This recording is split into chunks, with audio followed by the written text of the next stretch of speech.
Hi, I'm Eve Menezes Cunningham from selfcarecoaching.net, and in today's video I'm going to share a few breath practices which I'll go into more detail about in the blog, but I'm thinking with coronavirus, obviously pay most attention to medical advice, keep washing the hands, keep social distancing, follow the most up-to-date medical guidelines. But it does target the upper respiratory area most strongly, and with a lot of yogic breath practices, with a lot of yogic physical practices, we're expanding the lungs, we're helping to breathe more easily. In yogic philosophy, prana is the breath, and it's that life force energy. So I thought I'd share some ways in this blog in which you can connect with that prana, that healthy whole life force energy, by bringing more awareness to your natural breath, and also with a few expansive breath practices in terms of bringing more space into the lungs, into the mind and into the body. So if you'd like to start now, just gently finding a comfortable seated position. If that feels good, you might want to close your eyes, you might want to keep them open, whatever feels best for you, but aiming to have the feet grounded, connecting with whatever it is you're sitting on, the chair, bench, whatever you might be on, lengthening through the spine, and noticing whatever's happening with your natural breath without changing anything. Noticing whether you're breathing from the top of the lungs, the middle of the lungs, the lower lungs. And any time we're working with mindfulness, self-compassion is the most important thing, because it's not about being mindful and criticising whatever we're doing. We're breathing fine, we're alive, it's all good. But by breathing with more ease, we're changing potentially the quality of everything we do.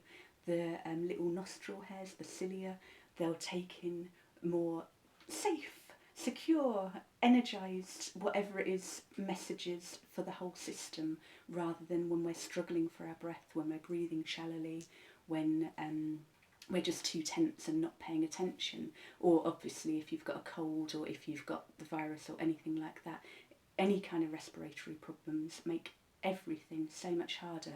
And again, emphasising the need for proper medical attention, but working with the breath, working with these yogic practices can be a wonderful way to have that additional awareness, keep coming back out of your ruminating, worried mind and into the body, into that safe present moment. So I'm aware that I'm talking a lot instead of encouraging you to connect with the breath, but noticing with as much compassion as possible if you're breathing more from the top of the lungs, the middle of the lungs, or the lower lungs. And if it feels good for you, deliberately deepening the breath as if breathing from the belly.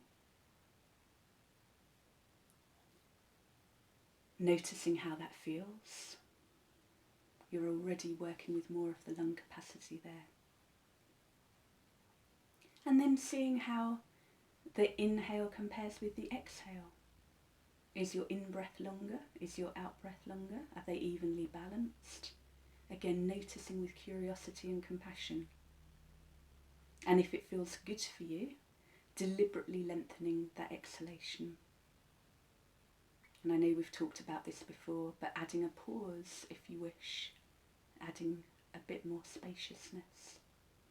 So that deeper breath, that longer exhalation, helping to activate the rest-digest response, helping to calm the whole nervous system. And if it feels good, pause. That's going to aid the lung capacity issues we're working with today. Exhale, pause. It also has more for the mind to hold on to, so because we're breathing constantly, it's generally very easy to get distracted, but adding the pause helps. So another breath practice you might want to try is called Dirga, and I'm going to share a longer video in the blog. But very quickly now, just 3 sips of air in and 1 long exhalation. So I remember when I was learning to teach this, I was stressing about trying to calculate equal sips in terms of the first 3, but it doesn't matter, just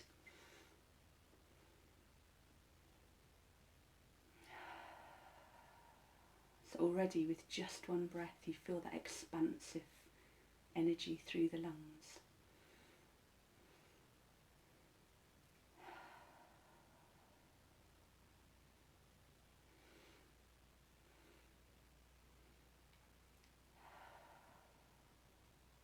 And then the last breath practice I'm going to share on this video, but I'll link to more in the blog again. Taking the hands, you can't see them the way I'm sitting, but place them on your lower abdomen and notice with each breath how the abdomen expands and contracts, just bringing that awareness to the belly breath. So you're likely to be able to feel that.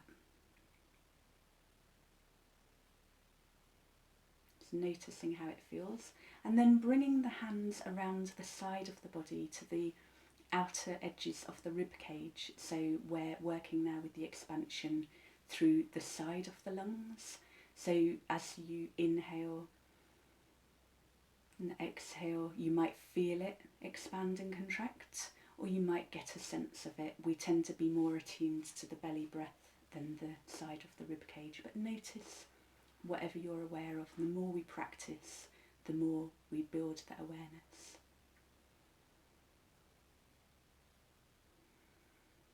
And then if you're lying down, this tends to be easier, but placing the hands on the collarbones, and as you breathe in, connecting with the breath at the very back of the lungs. So you may at this stage be feeling the breath going all the way to the back of the lungs, or you may simply be imagining it. But that simple 3-part breath, you can do it in bed at night, you can do it lying on the couch, lying on the floor, or sitting down. But it's a really simple way to connect with the breath and work with the whole of the lungs, the whole of the respiratory system, bringing more awareness, more spaciousness, and more ease. So I'll be sharing much more about some of the research about these breath practices, and more tips and additional videos in the blog. So that will be Sunday's blog, and I can't remember today's date off the top of my head, but I'll put it in the description. Hope that you have a delightful day and that you stay safe and well. But again, just recognising that there's so much we can't control, and yet there's an enormous amount that we can control. Working with the breath is a really simple way to work with our own energy, with our own health and well-being, our own self-care, and to get ourselves into that resourceful state that then helps us make healthier decisions about all sorts of things and connect with our resourcefulness that we need. So have a delightful day, and I'll see you again soon.